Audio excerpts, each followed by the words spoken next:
Series of HNPW sessions under the Security Risk Management Priority theme.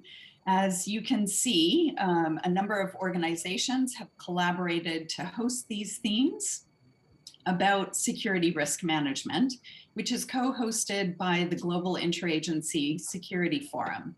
My name is Larissa Fast, and I'll be chairing this event.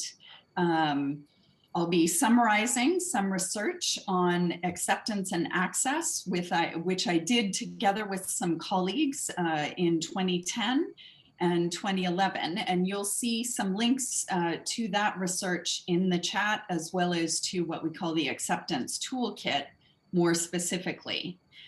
Our goal today is to promote discussion among security and non-security professionals from a variety of organizations about what acceptance is, why it's crucial for safe and continued access, and the role of security risk management and others in ensuring consent for an organization's presence and programs.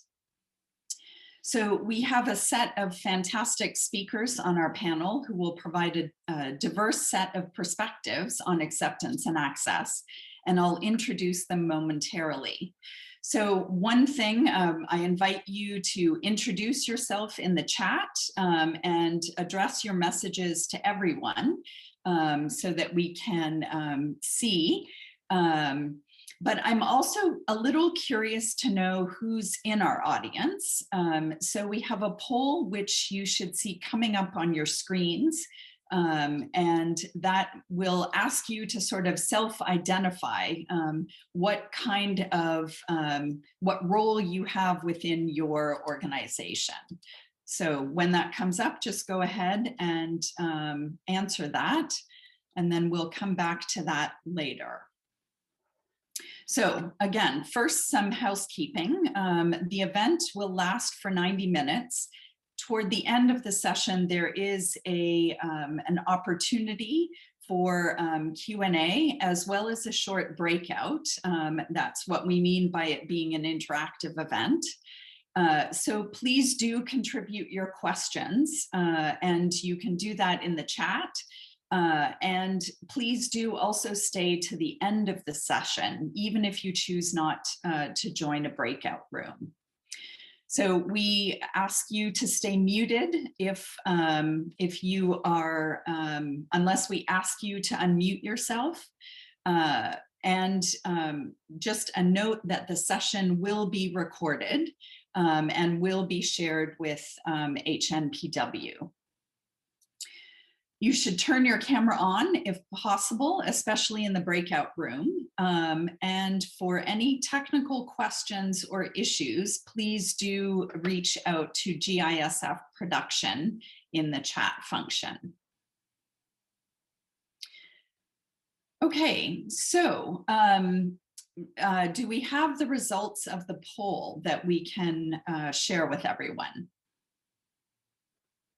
Great. It looks like the vast majority are in security risk management, but clearly we have a variety of other roles as well, which actually is a good thing from my perspective, because, you know, as part of acceptance, if we're talking about what is acceptance, and if we could have the slideshow back briefly. I'll give a sort of working definition of acceptance, which is based on effective relationships and cultivating and maintaining consent from beneficiaries, local authorities, belligerents, and other stakeholders. This, in turn, is a means of reducing or removing potential threats in order to access vulnerable populations and undertake program activities. So there you see the connection between programming, access, and security risk management within the approach of acceptance. So next slide, we basically had set out to answer 3 questions, and I'm going to go over them very briefly, which is, how do organizations gain and maintain acceptance? how do they assess and monitor the presence and degree of acceptance? In other words, whether they have it. And then third question is, how do they determine whether acceptance is effective in a context? Meaning, does it work as a security management approach and to ensure access? Next slide. So briefly, we found that acceptance had to be deliberate and systematic, that it needed to be both a program strategy as well as a security risk management strategy. But it also needed to involve many other parts of the organization. And too often, these were separate, especially programming and security risk management. Mind you, this is 10 years ago, so I think we've done a lot of work since then. But at the time, they were too often siloed or separated at an institutional level, instead of being seen as a cross-cutting theme or strategy. So in addition to, programs and security management, we also had logistics and procurement, human resources, media and communications, both at the country and at the headquarters level, and also finance and admin. So all of these played a role in acceptance in different ways. Next slide. In answering our second question about the presence and degree of acceptance, we found that there really was a range, going from endorsement on the one hand to consent, to toleration, and through to rejection and targeting. So obviously there's lots of, if we think about an acceptance continuum, there are many different sort of degrees of acceptance. And if you want to learn more about that, you can go to the acceptance research site.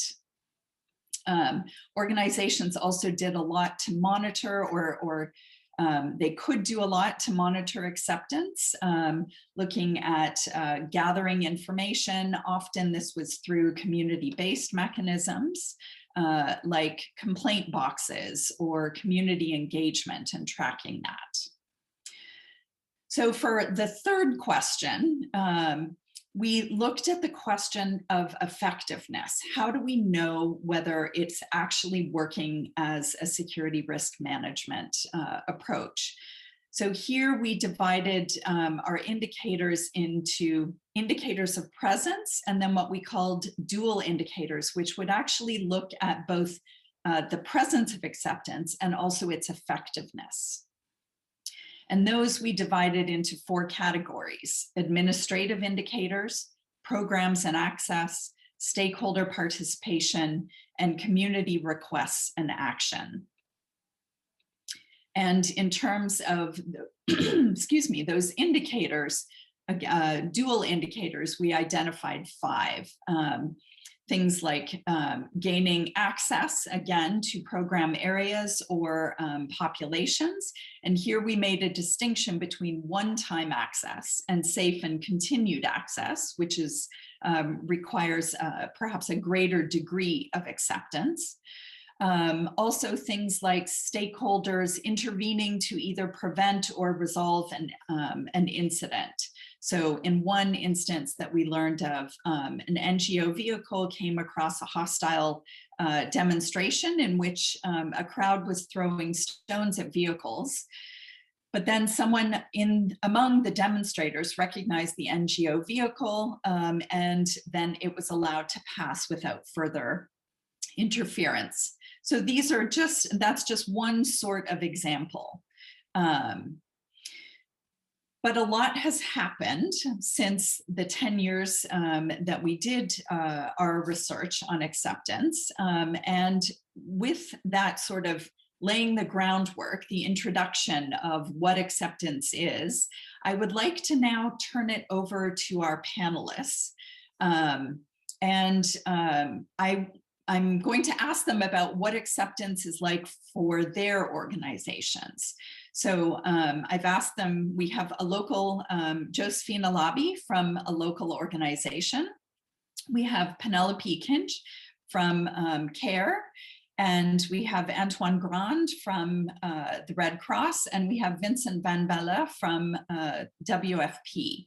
So we have a wide, a spectrum of organizations that will be represented. So what I'm going to do is their bios are going to appear in the chat, so you can learn a little bit more about them and their roles. And I'm going to go in alphabetical order. So Josephine, I'll start with you. You're Executive Director of the Keenan Care Initiative. What is acceptance for your organization, and how is it related to access? And also, how do you seek to implement acceptance?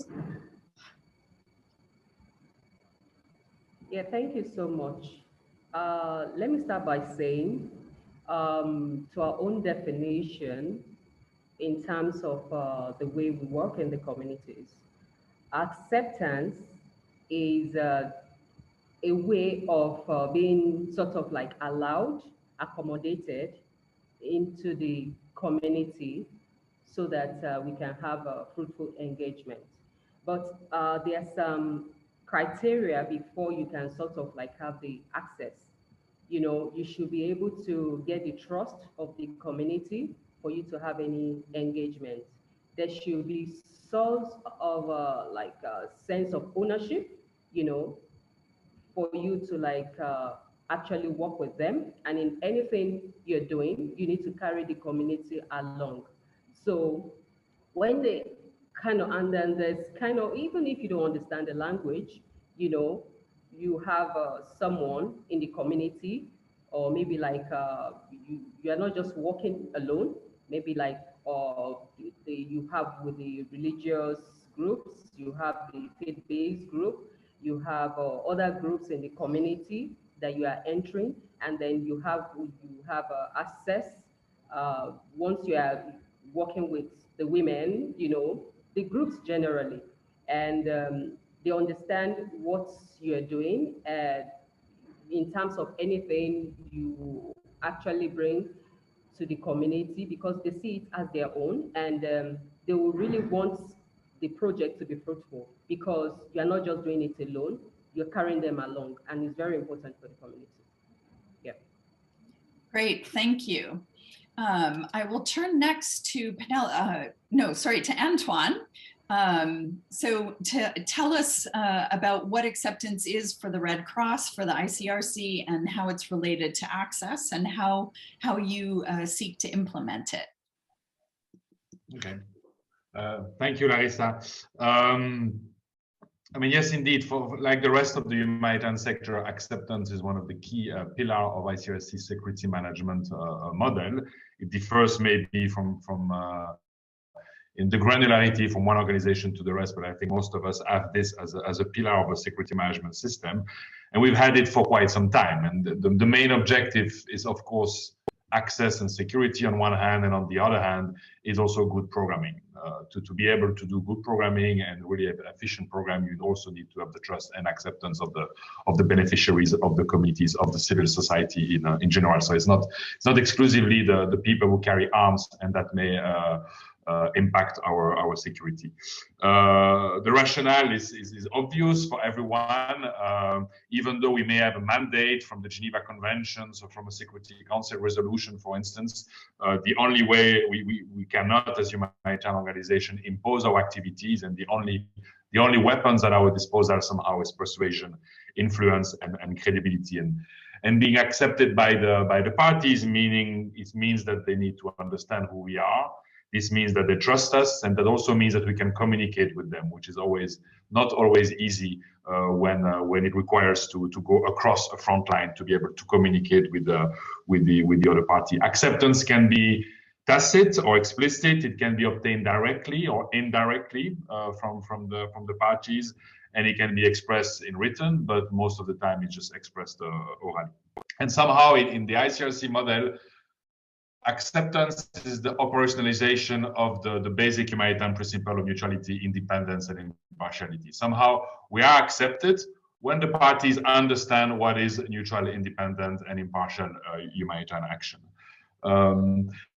That said, we've done a bit of a review in recent years at the Icrc about what it means exactly, this acceptance model, having a bit of a critical view in light of very serious incident that we've had at the Icrc, especially in 2017 and 18. And we've identified 5 quite important nuances or things to acknowledge with this acceptance model. Number 1 is that it's not only, as I was mentioning earlier, acceptance by the parties to the conflict. It's also acceptance by the beneficiaries, by the committees, by the civil society. That's an important element. And also that is not only for good security management, it's also for good programming, that acceptance is important. Number 2, it's not black and white. It's like the graph you just saw, Larissa. It's not like you are accepted or not accepted. There's a wide number of shades of grays in between being accepted, just receiving consent, tolerated, rejected, and being targeted. So there is a bit of a continuum like this, but there's also a contiguum in the sense that all may exist at the same time. You have a party that may accept us, while in the same conflict another one may reject. Or even within the same party, within the same government, within the same armed group, some people may accept us or tolerate it, and others may reject us. So it's much more complex than the binary approach to acceptance. Number 3 is that it's not because we are purely neutral, independent, and impartial that will be accepted. In many cases, this is not the case. So this is not the key recipe or the unique factor that grant acceptance, the respect for the maritime principle. And it appears obvious, but I think it's important to say it, including to our staff, so not to create a fake illusion that just being strictly an IHA, that necessarily brings acceptance. The 4th one is also not because we are understood that we are accepted. So there are parties to conflicts or actors, stakeholders that know perfectly who we are as independent, impartial, and independent as we may be, but that still voluntary and knowingly decide to reject the Icrc or any other organization. So that's also something, an illusion that is important not to create in this respect. And then finally, we also say at the Icrc that taking risk create acceptance. If you take risk and go across the front line, you have a better chance to be understood, to be trusted, and therefore to be accepted. But also an acknowledgement that that too much exposure sometimes, seeking too much acceptance may also expose you to additional risk. So the contrary is also quite correct. So that's a bit a realization, a bit of a critical review we have done of our own acceptance model, but which is very similar to the rest of the sector that we have conducted in years. There's a couple of very concrete action points that we have taken from that review, but I will keep that for later as I've already gone over my time. Over to you, Larissa. Thanks so much, Antoine. Fascinating to hear from both of you, actually, and common themes emerging. Let's turn now to Pen. Penelope Kinch is Deputy Director of Operations with CARE Security Unit. So Pen, tell us what acceptance, what gaining acceptance is like for your organization. Yeah, thanks, Larissa, and hi, everybody. It's such a great topic to be talking about here. I think I'll try not to repeat what's already been said by my colleagues, but certainly for CARE, acceptance really is a core security strategy. You know, our security team's objective is to enable sustainable programming in the places where we work, and I think you can only really maintain that, maintain that presence in an effective way where at least some degree of acceptance exists. So certainly a core strategy. And I think it's really one that's had to adapt over time. The context in which we work have really altered over the years and sort of forced us to adjust how we consider and analyze acceptance, as well as how we implement it. So I think the sort of the traditional security risk management triangle of acceptance, protection, and deterrence, which I'm sure everyone's familiar with. But what we really aim to do is, rather than focusing on the 3 points of the triangle is really to try and blend those 3 approaches, because very rarely only one of those that's being utilized in any one context. And so particularly, in conflict settings and many of our humanitarian responses, acceptance is also rarely going to be homogenous. We're not really able to rely on a specific relationship with kind of a community because that's such a diverse group, but we really do have to engage across that range of different actors with very differing views on international NGOs as well. And so it's reflecting on what you said in the opening session. We're often relying on consent or perhaps tolerance rather than acceptance, and particularly when it comes to armed actors. So in terms of access, acceptance is really critical for access. I think in general, it's not typically possible to rely on those other strategies of security risk management when it comes to access.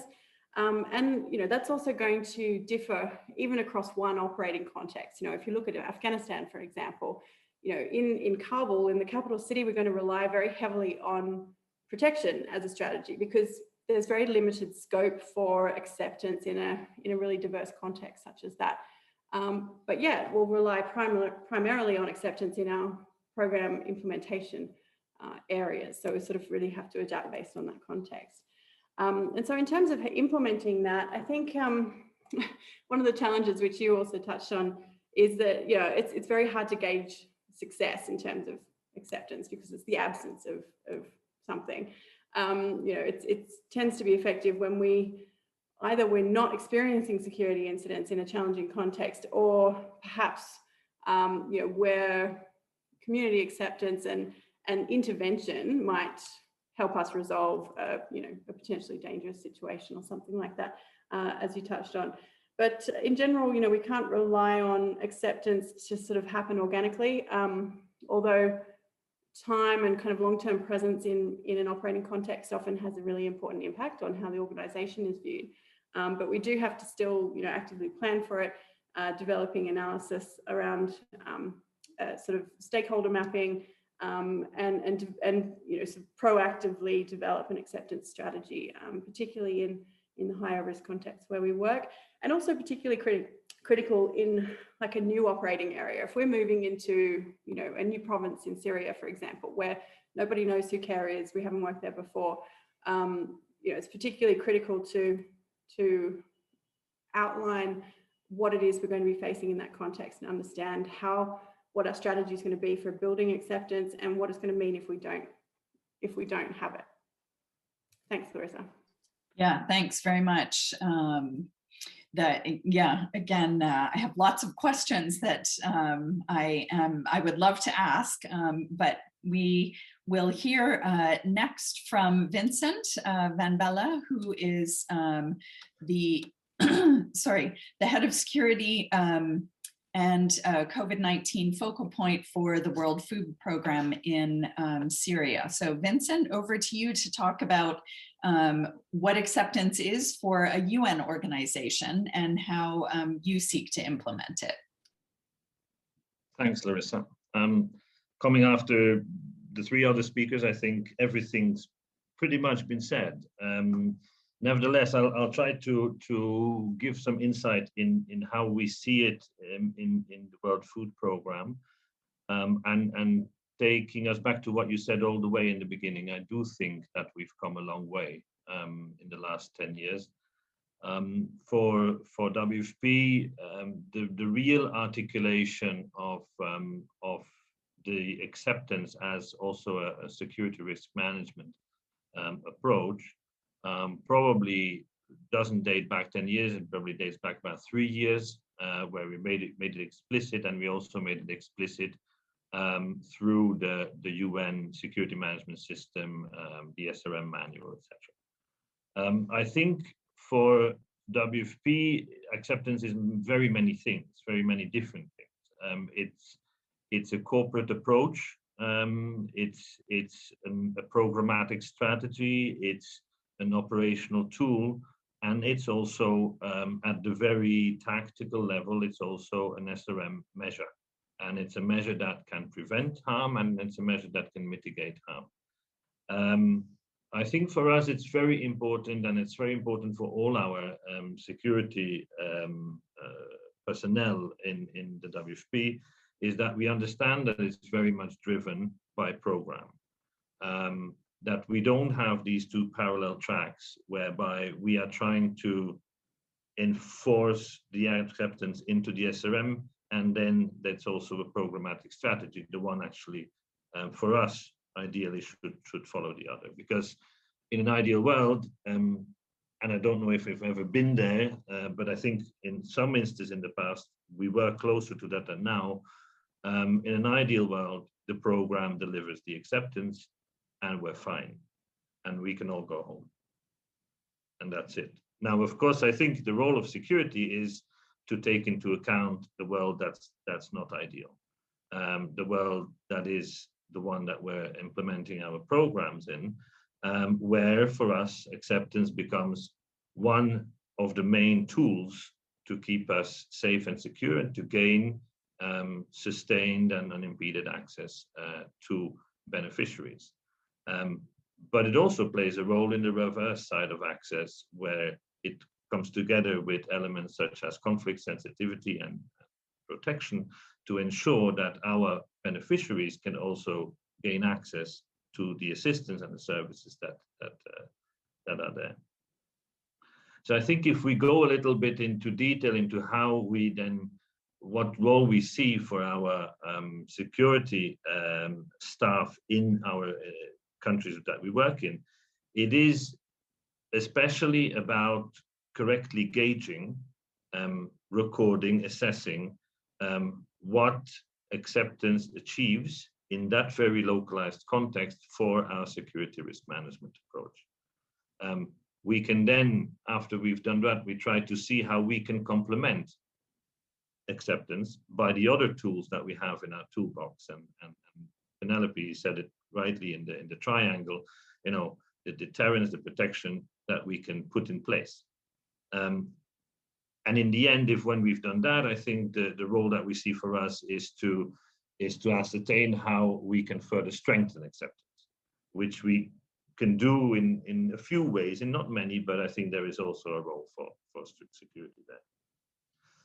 I think the main reason that we are trying to do that as a UN organization and as the World Food Programme is because we have noticed that since the big mantra of UN security came out, and the big mantra, what I call, it's not about when to leave, it's about how to stay and deliver, it is a little bit self-defeating. It's become a little bit self-defeating.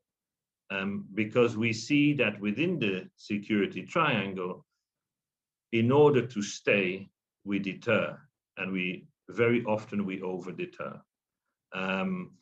And I think if we as UN organizations, and definitely us as the WFP, if we want to come back into the communities, we need to focus much more on the one angle of the triangle, which is acceptance. Because otherwise, we are where we are, but we remain largely inaccessible to the people we serve. And I think that is something that in a security risk management approach, we can enable that access to us.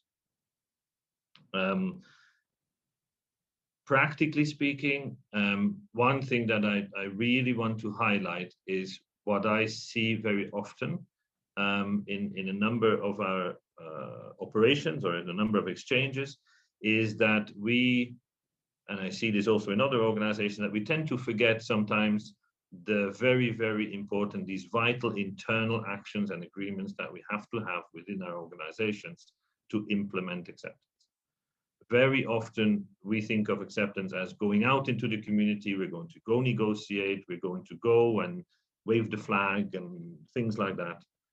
But maybe our HR strategy hasn't been thought through, or maybe our supply chain hasn't been thinking about how to deliver the best and in the most conflict sensitive way.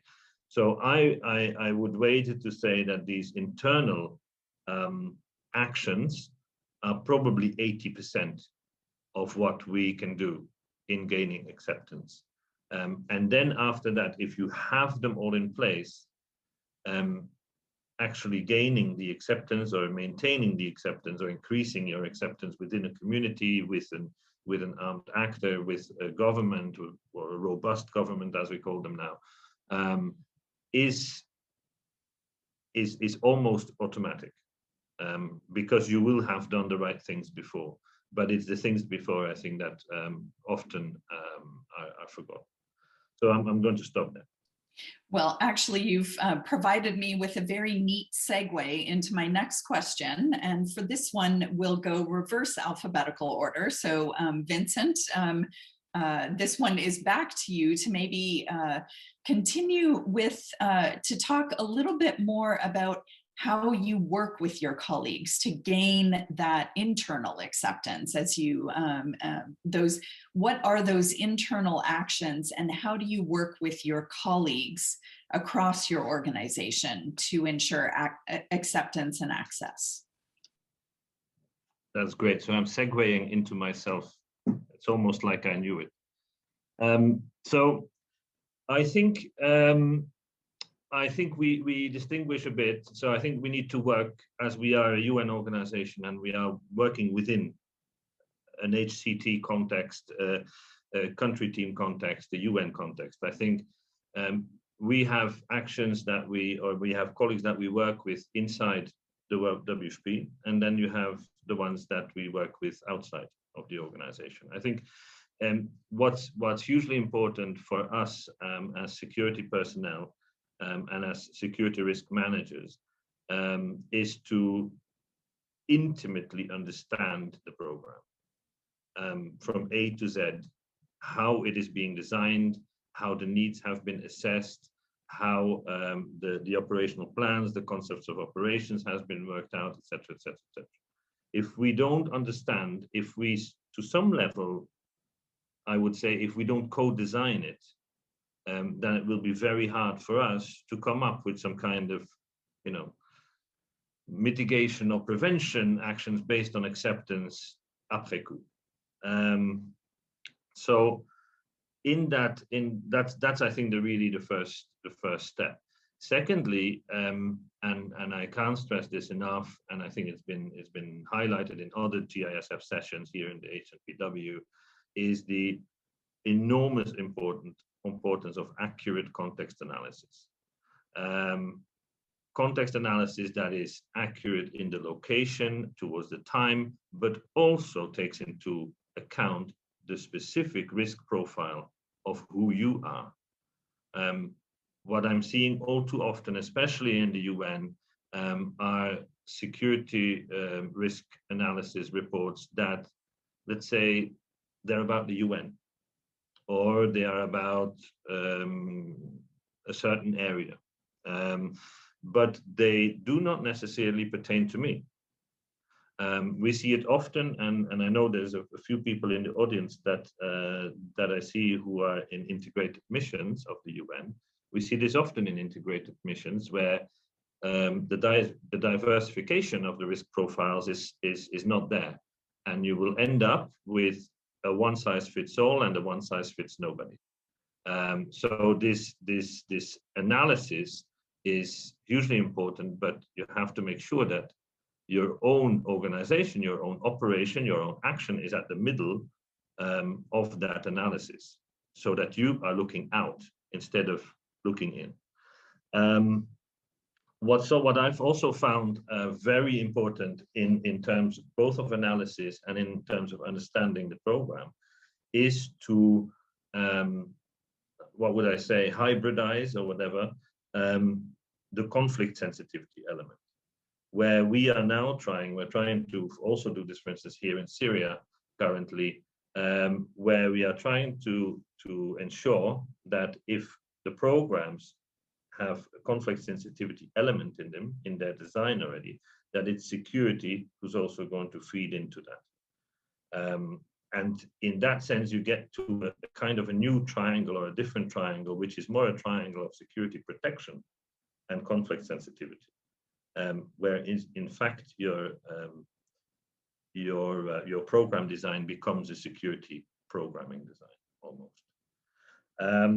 Then if you look at others outside the organization, I already mentioned let's say for want of a better word, the objectively negative acceptance elements, for instance, created by working in a country that has a UN integrated or peacekeeping mission for us as a UN organization. Because there is an automatic amalgamation that happens, even if we work a lot against that. But there's also very positive elements that we can reach out to colleagues for, and colleagues that are, for instance, then in our cooperating partners.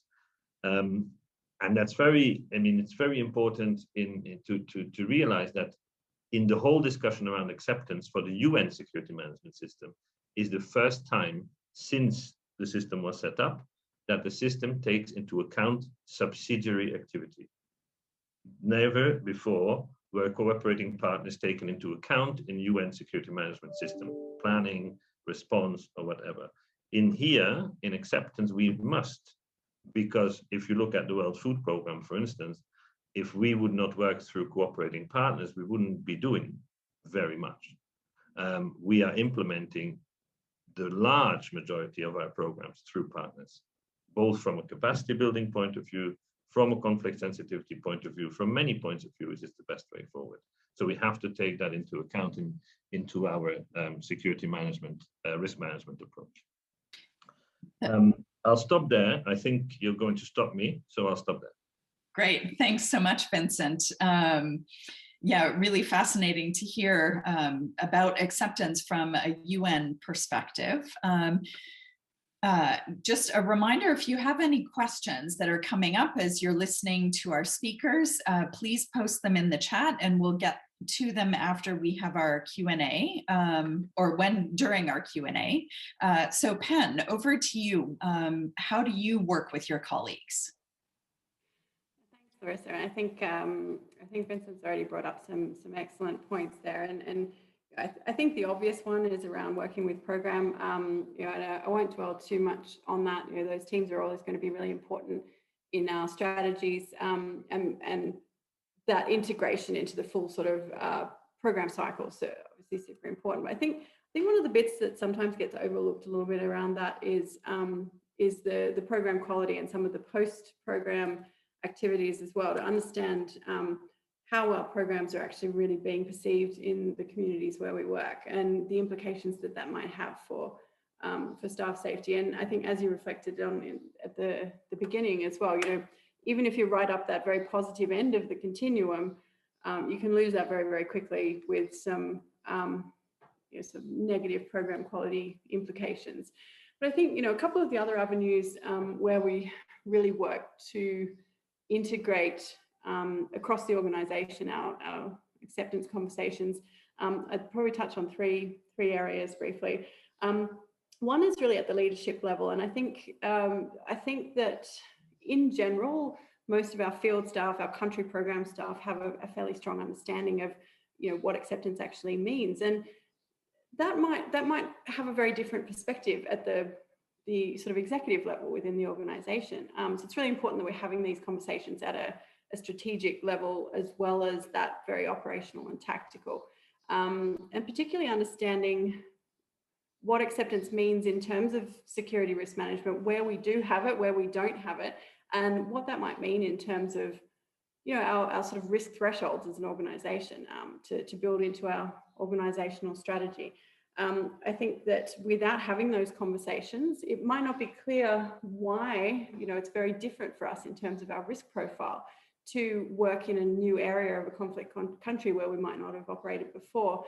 Just because we're operating in other areas of that same country doesn't necessarily mean that the same profile of the organization is going to be in existence in new operating areas. So I think in order for us to accept the risk as an organization, we really have to have that understanding at the leadership level as well as operationally.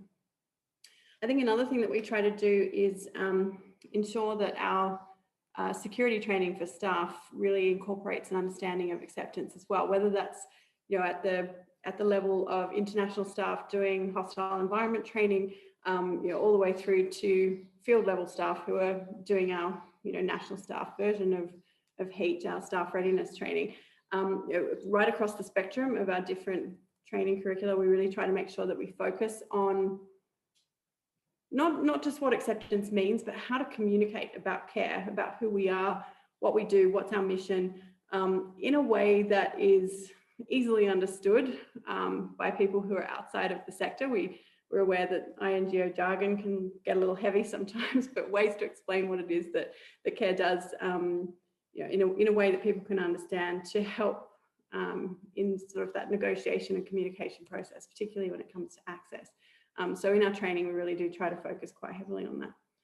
And then I think another factor as well is the diversity of our security teams. And I think something we've really been working particularly hard on in the last 5 years or so at CARE is to try and ensure that we're recruiting security teams that are coming from a broad spectrum of different backgrounds. And I don't just mean sort of ethnically or from different religious groups or anything like that. I also mean professional experience and understanding of the places that we work and the work that we do, to provide some new perspectives on how we can communicate about acceptance and how our teams are really reflecting the profile and interests of the communities where we work, so that we don't sort of have a homogenous team with all the same attitude to acceptance. So therefore, we really need to work with human resources and other functions to make sure that we're doing that effectively. So there's probably more that I could talk about, but I'll pause there. Thanks, Larissa. Great, thanks. Yeah, you raised some, it sort of reminds me of, the importance of entry and exit strategies when you're thinking about programming, also staff diversity and making sure that everyone within an organization really understands the mission of the organization. Guards and drivers are often the first line contact, I guess, with communities and others. And so making sure that they also can articulate what it is the organization does. Antoine, for the Red Cross, how do you work to implement acceptance across the Icrc? Thank you, Larissa. When I saw a bit the questions that you asked for this panel, I was a bit kind of puzzled, because there was an assumption that understanding of acceptance by program staff may differ from those of a security management staff. And I struggle a bit with that question, because I don't necessarily see it as an issue in the Icrc itself. And I will explain why. I mean, I think number one is because security management in the Icrc is very much decentralized. Security decision are not taken in Geneva. The decision to send a convoy across the front line in Syria or in Yemen is not a decision that we take in Geneva. That's a decision that is taken at the field level. And it's also because security management at the Icrc, and that's maybe why it's a bit different from the UN, for instance, is very much integrated into operational management. We don't have a UNDSS. We have security people on the field, but they are mostly in a support and advisory role. But the person who managed the security of the Icrc in Syria is the head of, is the country director of the Icrc in Syria. It's very much, it's the same person, so it's very much an integrated model. And that may explain why, likewise, when we talk about acceptance, it is not the effort of one specific part or unit of the organization, but that's truly a whole organization effort, and everyone is contributing to it. I mean, Penelope and Vincent talk about the program. This is the most obvious one. The field presence that we have and the programs and the support we provide to the affected people is one of the main tools to ensure acceptance of organization and the strategies that we put in place. But that's not only that. There's also what we call in the Icrc the networking. We have specific profiles in some places that are there to specifically engage with non-Saddam group, particularly Islamist one, or even the military. So this is also part of their efforts, also contributes to acceptance. It's about communication, the public communication that we make, but also the operational communication. It's not only about the tweet and the news release, but it's about every Icrc or Red Cross staff member on the field must be able to explain at any checkpoint beneficiaries, to communities, who we are, what we do. So, and everyone is trained to do that, including answer sometimes a difficult question that came from the communities or the people at the checkpoint, such as, for instance, which is very specific to the ICRC, our emblem, which is often associated with Christianity, for instance. So that's, everyone is trained to be able to answer those difficult questions. It's a question of policy, law, how do you promote IHL, the Geneva Conventions to further enhance acceptance. Logistics, you mentioned, financial procedures are involved, training of staff, obviously, as Penelope said, but also the profile of the staff. We have for each context a list of nationalities that we would not send to that context because we know it's not gonna help in terms of acceptance. It might be an issue. Same with respect for the code of conduct. So it's really everyone has to be involved. Everyone contributes to that acceptance. And for us, there's not really, everyone is aware and everyone is doing it in the same direction. It just needs to be coordinated. But that doesn't mean that we don't struggle with acceptance, of course. I mean, the internal coordination around acceptance, I would say, is not a big issue at the ICRC. What is the big issue and that we need to continue working on, and that refers to what I said earlier on, is making sure security risk management is inclusive.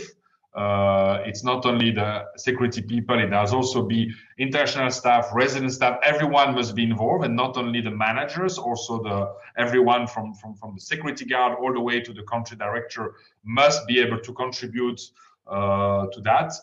The challenge we have also is how do we read weak signals, early warning, weak signals that our acceptance may be deteriorating, that we are just tolerated and then we may become simply rejected. We still have difficulty in how to avoid confirmation bias when we do our assessment of acceptance. That remains a challenge for the ICRC, and many of the incidents, of the tragic incidents we've had in recent years were linked to that, our inability to read early warning weak signals.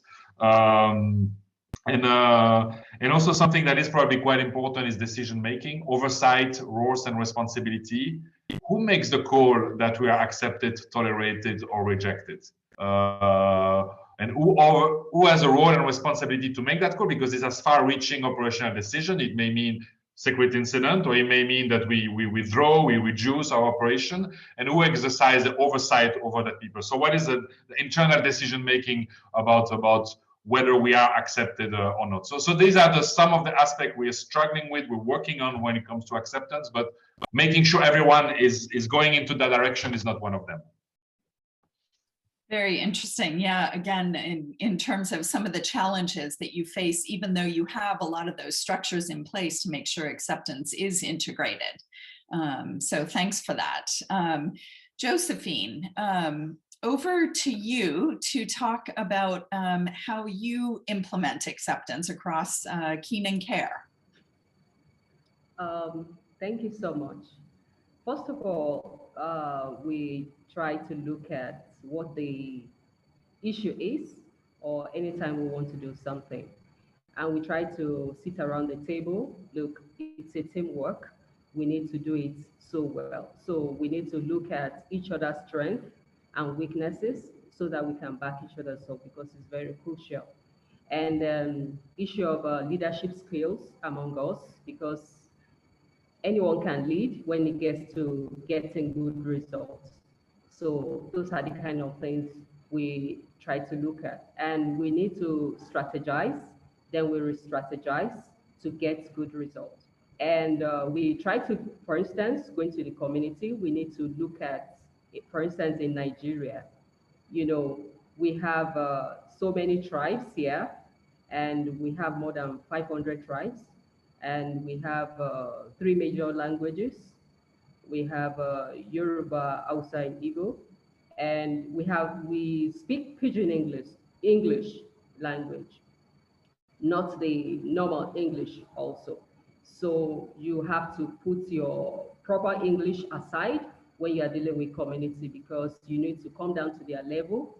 Effective communication is very crucial, because when you are passing any message and they don't understand, it's as good as you are doing nothing.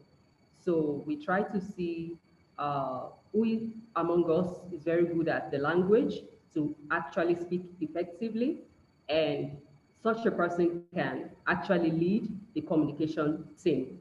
So And some of us too, of course, we need to practice. If we're going up north, for instance, we need to practice how to say some common greetings.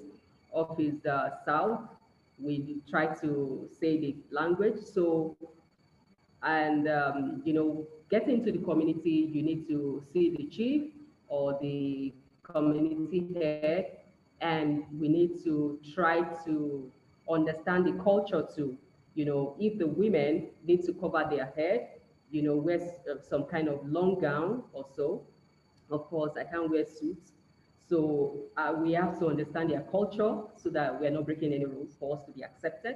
And of course, the language, everything. And then, so we go. And if the men to have to cover their head or for use cap, some native, and if by the time we introduce ourselves, we and they are okay, then we can also try to see how we worked one of them, maybe the youth leader, the women leader, after introducing what we have come to actually do, and they see it as really very okay. Of course, we are not going to speak English. We use the language that they can actually understand. And with that, once we are on the same page, and we believe that we have a good success. But one of the major problems will be when we don't have effective communication. You know, you are trying to speak English and they are speaking Hausa. Or maybe someone is speaking Igbo language, or maybe speaking Yoruba. So you have to speak the language they understand, and then you don't need to abuse their culture. So we responding, we try to, you know, how to greet, because in some places you have to be on your knees, you know, in some places you have to bend, you don't have to shake. So we try to understand all those things, and then so that's the way we actually see how things could be done. And above it all, we focus on crucial issues so that we are not out of points. And that's it. Thank you. Thanks so much, Josephine. Yeah, some important insights there on sort of what it looks like for a smaller organization that still faces many challenges in getting acceptance, but also drawing on your team to really make sure that you can work toward that. So I'm seeing that we have lots of really great questions coming through in the chat. I'm going to group a couple of them and ask our panel to talk to how you sort of, one question is, how can acceptance be obtained or maintained in an interagency effort? That one's sort of for the UN, but there's another question about sort of a joint Red Cross, you know, acceptance process, like whether you work with national societies and the Federation in the case of the Icrc. I think equally that question applies to Penn and to Josephine, because you do work in partnerships. So how do you bring in partnerships or working across sort of federations to ensure an acceptance strategy? So over to the panel. Who wants to go first, I guess? Okay, Antoine. I can talk for the Red Cross movement.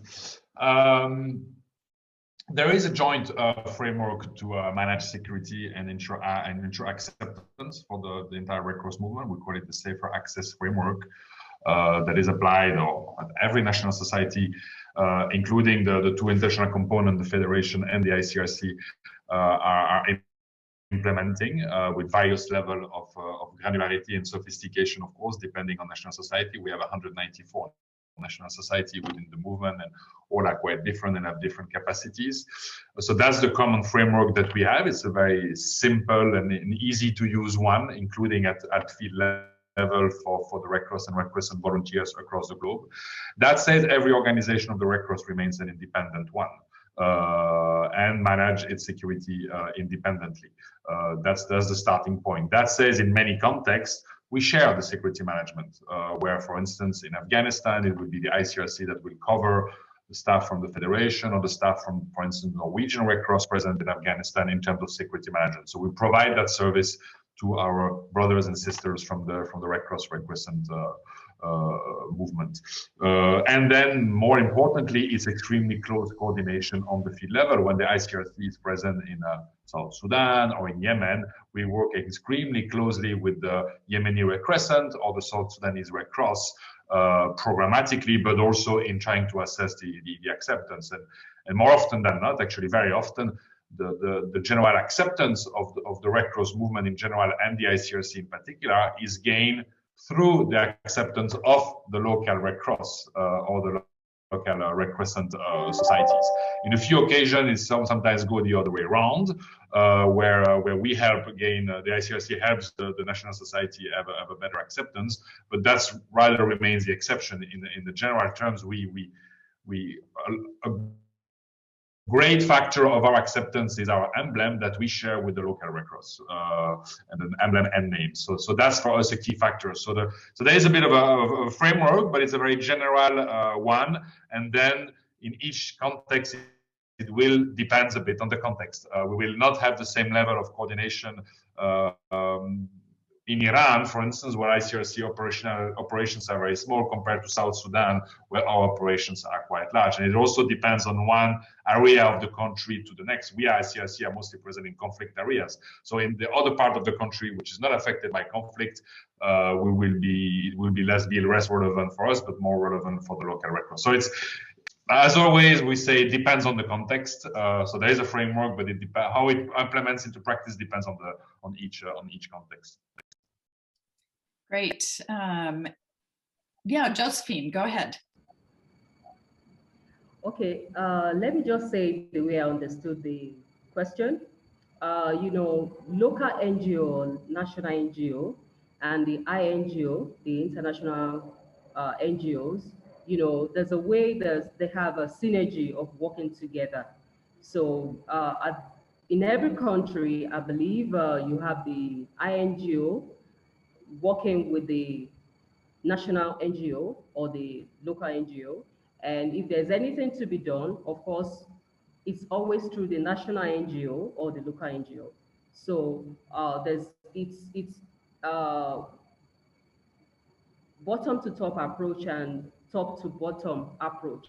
That's the way I've seen the working relationship of the high NGO.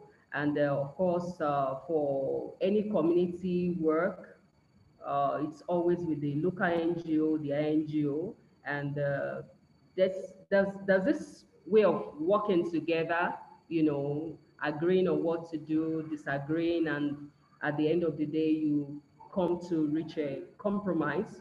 And in every country, you have lots of the INGO coming with different opportunities and bringing local NGOs or the national NGOs together to actually work, maybe in terms of opportunities, engagement, and many more.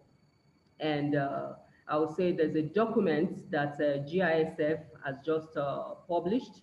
I've actually seen the document because I work closely with them. So I believe there's a whole lot that good synergy in terms of security, in terms of training and every other thing.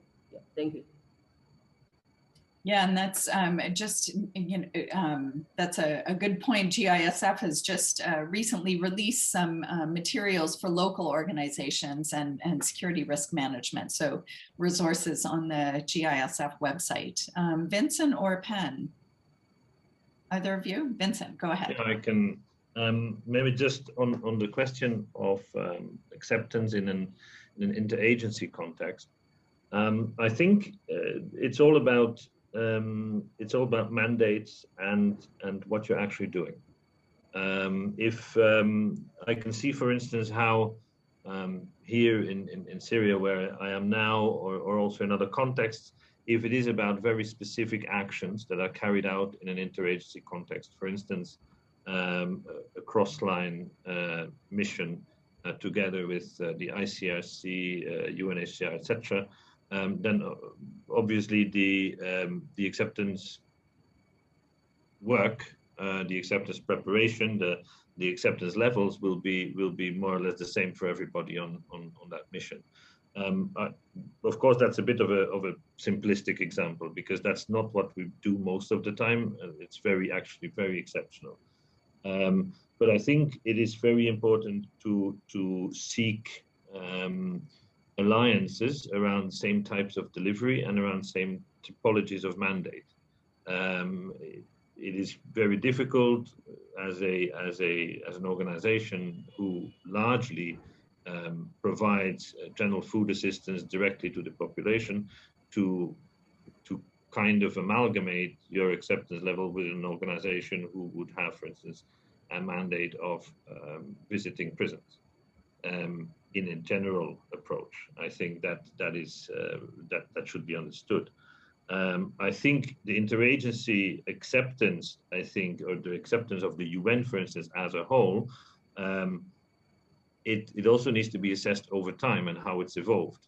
And it can go both ways. It can be a very negative amalgamation, which basically brings everybody down to a very basic or non-existent level, or it can be something that can be actively worked on. And I think where it has been actively worked on is sometimes in the context of nexus programming, and in countries where also the humanitarian agencies are working to some extent on development programming, where you can see that this amalgamation becomes a little bit more positive.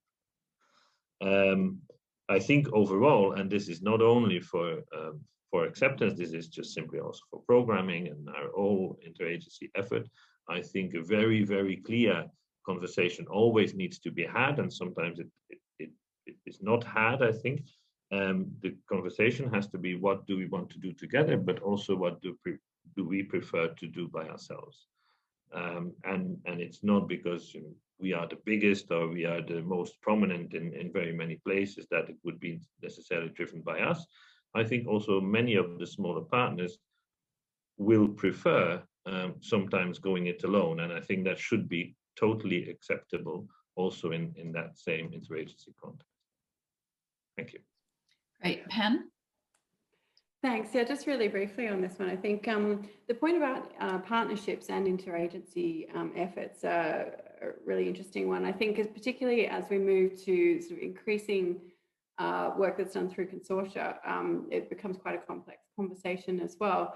And I think something that sometimes addressed effectively as part of that planning process of who we're going to partner with in a consortium project, but probably often not really considered in a sort of a detailed and systematic way might be, the implications of acceptance and other factors in security risk management in terms of how we work with the partners within that consortium, and certainly seen quite a few challenges around how you set up an effective security risk management framework in a context like that, where it operates a little outside of the normal structures of the agencies that are involved in the partnership. But yeah, certainly just touching on the point of national and local NGOs, as Josephine said, a really important process of communication going both directions in any partnership of that kind.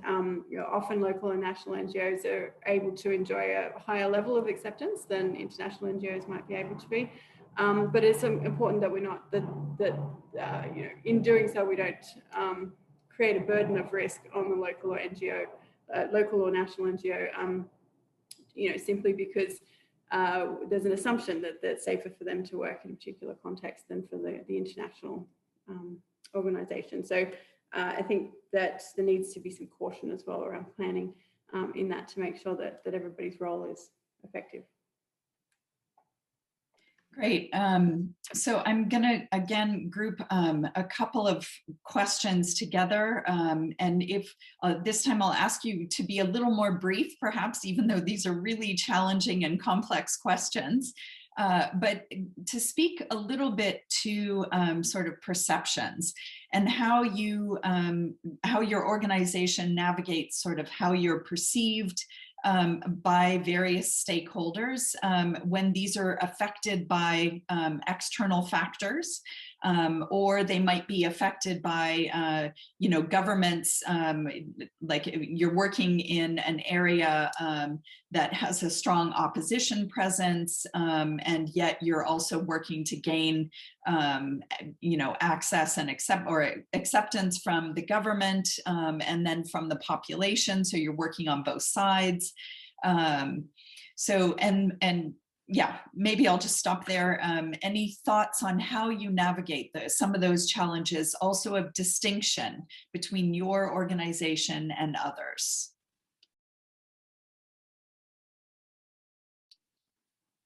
Anyone want to take that first? I can have a go if you like, Larissa. Okay, Pen, and then Antoine. It's a great sort of group of questions there. I think really, really complex. And I think this is where we do lean quite heavily on humanitarian principles around impartiality and neutrality and independence. And I think one of the challenges with that, as an organization, we might be very conscious of those principles and what they mean, but how we engage with the communities where we work and the different actors in that context, who might not have the same level of understanding of those principles, can be a real challenge. I think, again, that comes down to the types of engagement that you have with sort of key stakeholders within the community, how you map those out as part of your analysis pre-program is super important, and making ethical choices as an organization to what you are and aren't willing to do, where the red lines are for you in terms of who you'll engage with and who you will not, and making sure that we don't put too much of a burden on field staff to make that decision. Because I think that really does need to to come from higher up in the organization to make those sorts of determinations, that we don't put undue pressure on our field teams. I think this comes back to what we were talking about before in terms of how we engage with leadership around acceptance, and what a certain decision to work in an area that may be sensitive due to political issues or navigating armed actors and so on, what the implications of that decision might look like for the wider organization, not even just within that country, but potentially flow on impacts in other locations as well, and make sure that's properly understood and communicated up and down. And I think in terms of distinction, I think Vincent made a really good point just before, that agencies need to be aware of what they do want to do in partnership with others and what they don't, and consciously making that choice about where it's important to be distinct, without undermining other organizations. But it's going to come down to sort of your risk appetite as an organization. What risks are you willing to take as an organization? They're going to be different to the agency down the street, and I don't think we can ever really paint the whole sector with the same brush in that regard. I'll pause there. Thanks. Yeah, thanks, Antoine, and then Josephine. Yeah, maybe just for reflection about how do we assess perception by actors of ourselves and acceptance in general. Something we need to embrace probably in that debate is uncertainty and ambivalence. Uncertainty because we will never be sure, or we lack information as how we are perceived, whether we are accepted by the communities, by the armed actors and so on. But also ambivalence, which we face very often, is that we have contradicting message. We read our environment, and from some source we hear that Al-Shabaab accepts us, and from other source we will hear that Al-Shabaab doesn't accept the Icrc, for instance. So how do we reconcile contradictory, incoherent information that comes back to us? So it's complex, and will remain complex for the foreseeable future, I'm afraid. My second reflection is that because I think it was also raised in the chat box, its acceptance is also very much dependent on how coherent and reliable an organization can be. There's nothing worse than an organization that changes program, its presence, its approach every 6 months because of funding or for other reasons. Communities, beneficiaries, and in particular armed actors, they want reliability and coherence.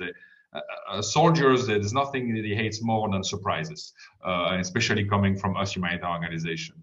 And that's also links to my third point, is that acceptance, as we all know, and what I'm going to say is obvious, but I haven't heard it yet in the debate, it's built over time, over years and decades. And as we always say that it takes decades to build acceptance, and it takes one bad decision to destroy it as quickly as this one. So I think it's also important to put that time element there. And to another question in the chat box also about, okay, do we need some time to distinguish ourselves from other human rights actors that we think may have a bit of a perception that is not as good as we would like? I mean, yes, we do. I think we all do. We ICRC do. Sometimes we will take our distance, not do joint field trips, not use the planes of the UN, or avoid joint public communication. We do that very often, and sometimes we do it when we need to do it.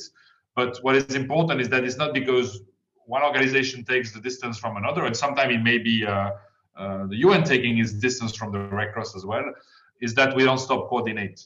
Not being perceived as being together, taking some distance doesn't prevent you from sitting down and make sure that the activities are coordinated, not duplicated, and best serve the affected people. Great, yeah, and a really good point about time. Josephine, and then over to you, Vincent. Thank you so much. Let me just say, it's all about sticking to your brands and rule of your engagement.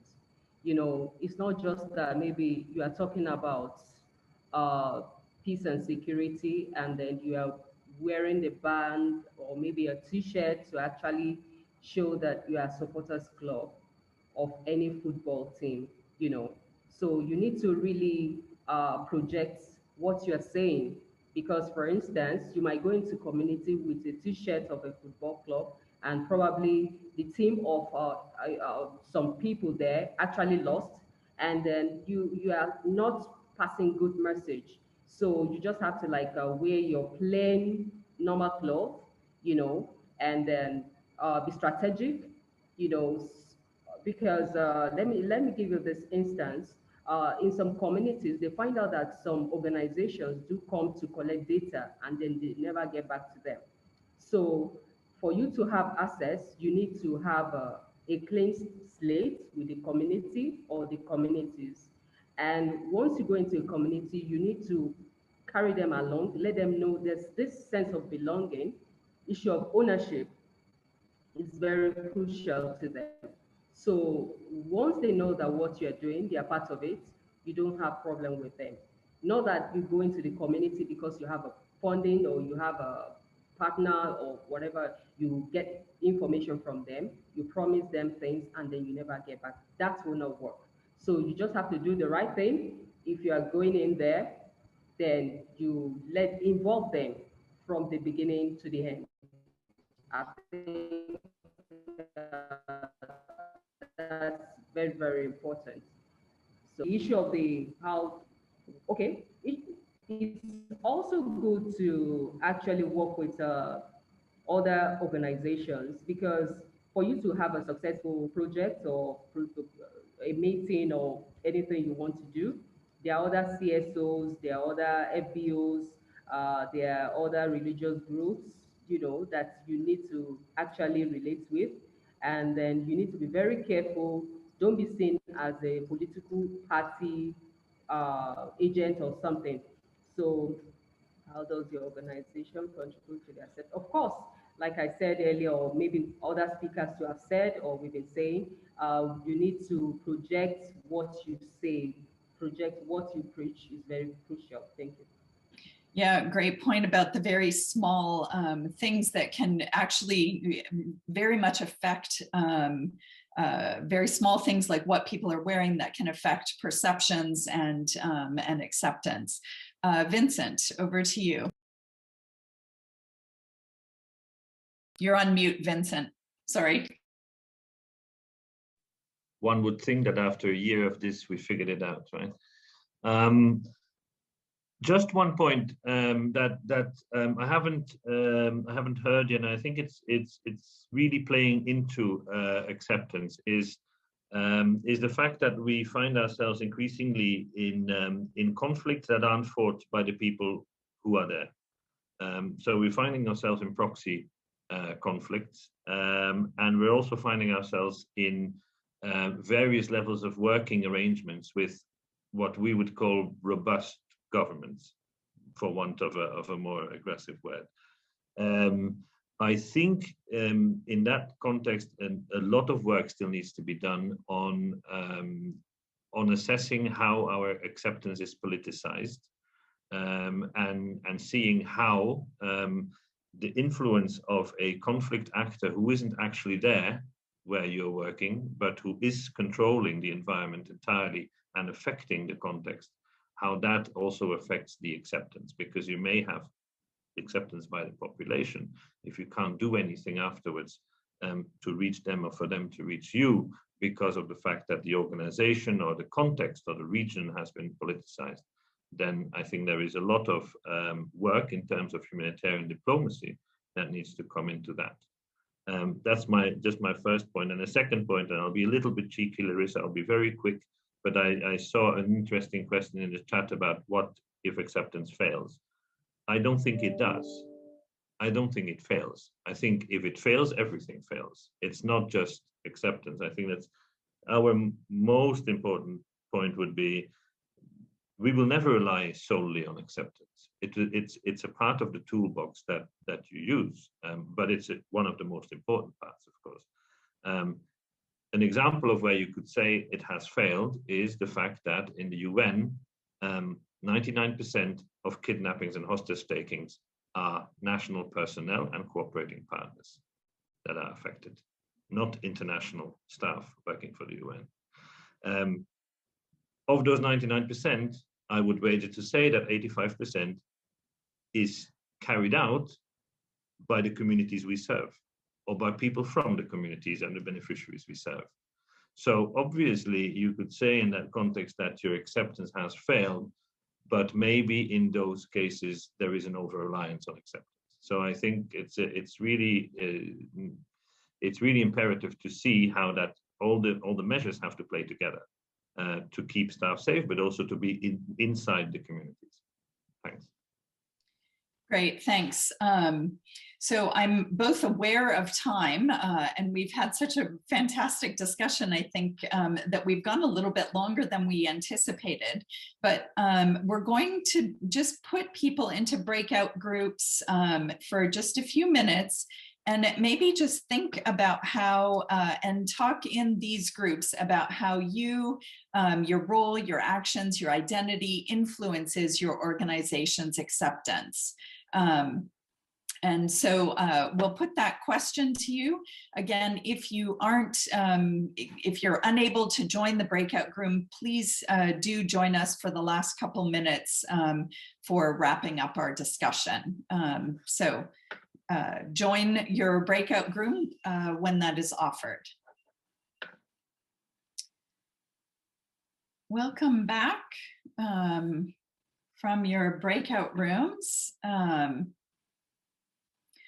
Thanks for staying with us and for participating and for such really fabulous questions. Unfortunately, as you can see, we haven't really had the chance to address them all. We do have another session on acceptance with many, but not all of the same speakers. That's occurring later today.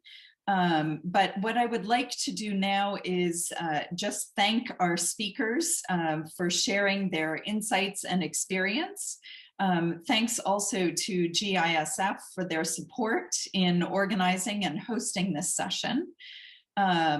And then finally, I will just highlight, instead of passing la parole to everyone else, to our my fellow panelists, I'll just highlight our next priority theme sessions around security risk management, which also highlight some of the same issues and questions that we've been talking about today around partnerships. I think that one will be available, that you can watch it later, but we have upcoming sessions on maintaining security in the digital age, and another one on person-centered approaches. So the questions of diversity that our panelists raised will also be touched on in that session.